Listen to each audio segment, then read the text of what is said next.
Hi there, warm welcome. You're watching Blueprint Explosive Exclusive with me, Meghna Deka. Lots lined up for you in this bulletin, but first we are going to start with a mega Times Now super exclusive. Well, this is the PFI dossier which is being decoded on Times Now. For the first time, we tell you how this organization that masquerades as a charitable society is actually using these links from Middle East and all the way to China to fan hate in India.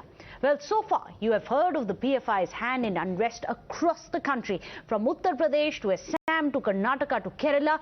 But now we are going to show you just how foreign funding and illegal immigrants are being pushed into India by this organization, all the while claiming that there is a witch hunt whenever the government cracks down on them. So what exactly is the PFI's repertoire of evil when fanning anti-CAA protests, many of which, remember, ended in violence and carnage, inciting the riots in Northeast Delhi, carrying out provocative social media campaigns on the Babri Masjid to facilitate the movement of Rohingya Muslims illegally into India. But here is the shocker. Well, all of these activities are funded not just by shadowy firms from the Middle East, where the PFI has formed district executive committees, but also from China. Well, targets are given to individuals to collect cash and transfer the same through hawala or camouflaged as genuine business transactions.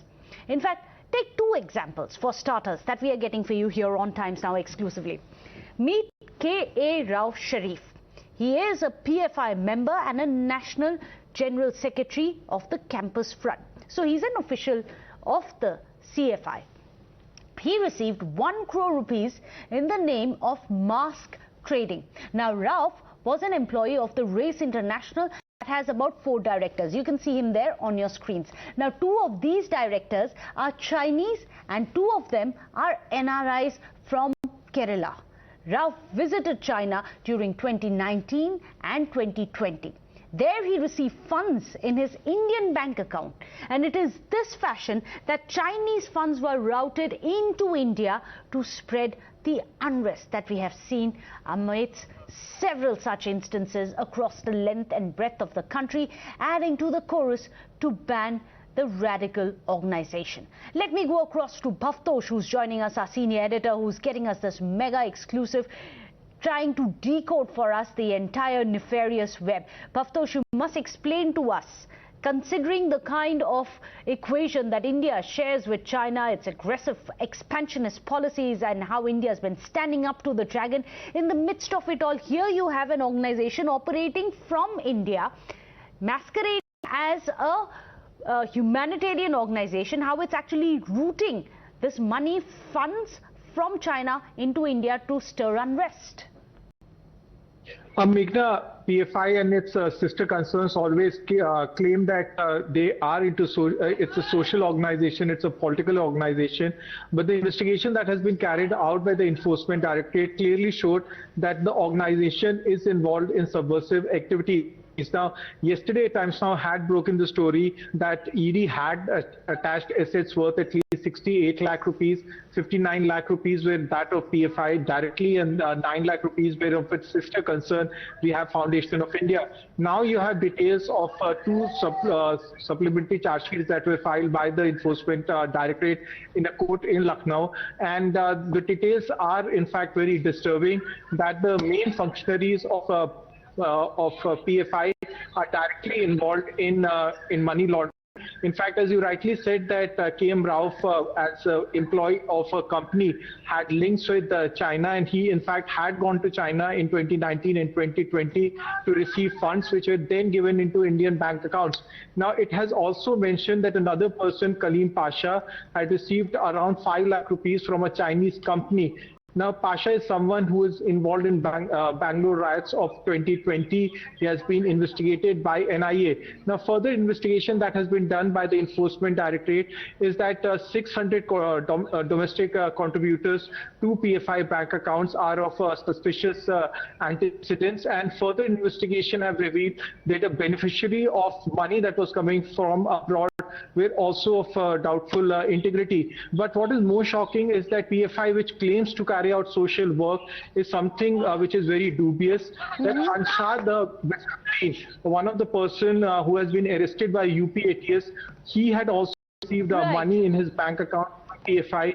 He, in fact, was arrested in a case of anti-terror law. He received money from abroad. Well, keep tracking the developments on that front. Thank you so much for joining us, Bhavtosh, with those details.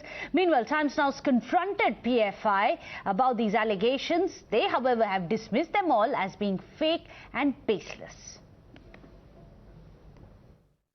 This is completely a fake and baseless allegation by ED as their previous allegations.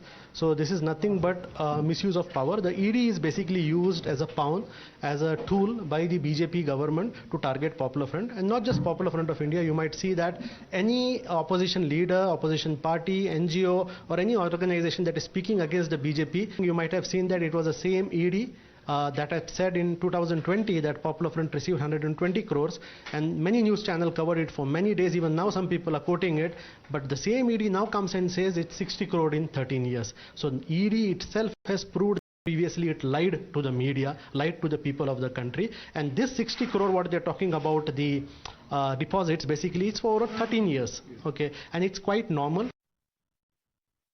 It is quite normal. 60 crores of money being funded in. You just heard the representative of the PFI. Let me go across to Colonel Arasan Singh, author and defense analyst, joining us here on the show.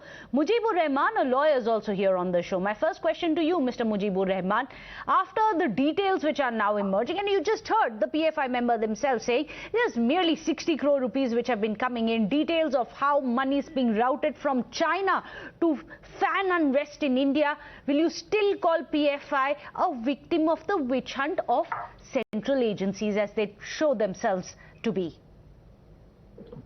BJP government has liberated the FDI rules and even if the defense sector, in arms sector, there is 100% FDI. Sorry to interrupt you. This is via Hawala channels. This is via Hawala channels. This is not legal, legitimate money. This is via Hawala channels. Let me finish. If a company is getting investment from the foreign, you cannot say that just because it's in my name that it's the honor via of the Hawala, there are rules in India. Hawala channels are illegal. Mujibur Rahman, you're a lawyer. You know all of that very well. I have seen. Why are you misleading? I have seen your own report that there are 4 directors, 2 Chinese and 2 Indians. And the investment came from China for mask manufacturing or mask trading. So it's a clear business deal. So it's authentic to you. It's in my name. It's somebody saying no. I'm reporting your own news. News headlines that 4 directors of a company.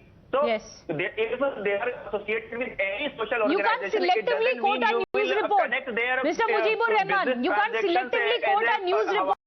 We said that it is via Hawala channels that the money is being routed into. RSN Singh, would you like to explain why it's so dangerous and how this danger is imminent and current? RSN Singh. He says that you know, the dispensation has been using the ED and etc. You know, for its own political advantages. Well, the PFI has been in forefront upon jihadi and Islamic causes. The Professor Joseph's case is very, very clear, and no less than the Kerala High Court has said that they have links with the Al Qaeda, and that too under the UPA regime.